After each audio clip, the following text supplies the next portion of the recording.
Welcome back to the Gentleman Ultras paper review with me, Richard Hall. Ciao, benvenuti. We are here on another Friday morning, peering through the prism of Italy's glorious football press, and the smell of espresso and ink may be in the air this morning because they're who really want to talk about the Coppa d'Italia, which we've seen quite a bit of this week. So if we start with the big three papers, as we always do. We are looking at the Gazzetta dello Sport, and they run with the headline Milan che botta, Milan what a blow. The subheading here was really that obviously Lazio had beaten Milan 1-0. Despite losing to them in the league recently, they pulled out a show in Rome to take that advantage and advance to the quarterfinals. Gazzetta were talking about the fact that Leao misses, Zaccagni scores, and Sarri gets his revenge. Allegri said that Coppa d'Italia was one of our goals, so it's a huge disappointment. And Gazzetta focuses on that disappointment from the Rossoneri, whose drought in the Coppa d'Italia now stretches for an incredible 2 decades. Who would have known?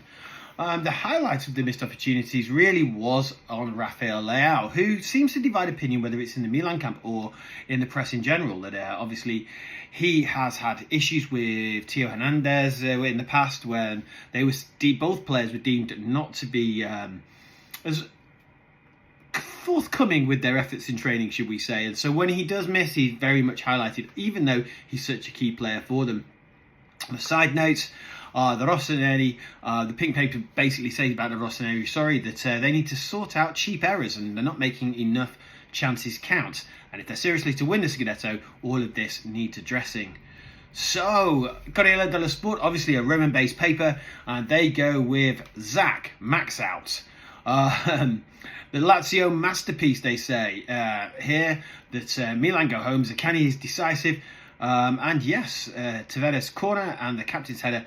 The turning point comes on the 80th minute and Mandas save from Pulisic. So they're really again saying that Max Allegri hasn't got his side working in that clinical manner, very much similar to the Gazzetta dello Sport, only the much more focus here on the Achilles tactical masterpiece and what Sarri had done. They also, again, heap praise on the goalkeeper Mandas for his save on Pulisic, as mentioned before, and that heroic intervention. So, Tutto Sport, will they mention anything else other than Juventus or Torino? They did.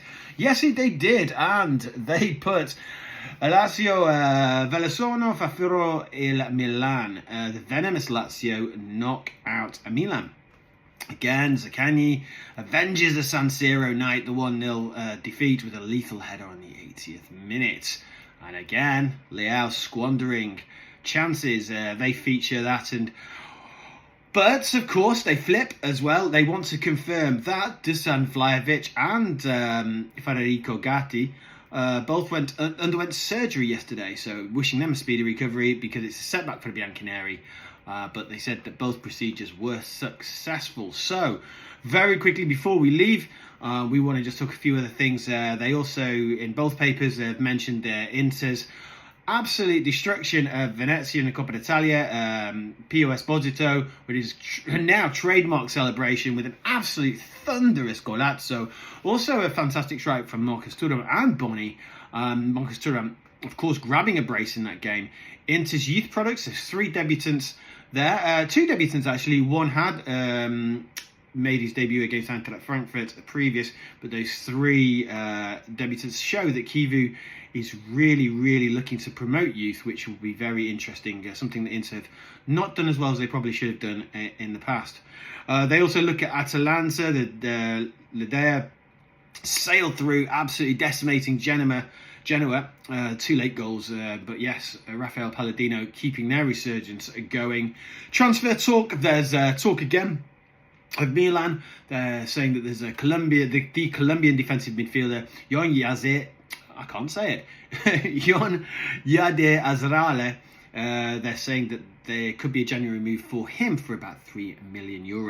And then finally, they say Spalletti's mission, Luciano Spalletti's influence at Juventus continues to be a talking point, with former players like Chiellini saying he lives for Juventus. Well, interesting that the way that story keeps developing and popping up in the papers. Okay, from me it's ciao for now, and we will see you again soon.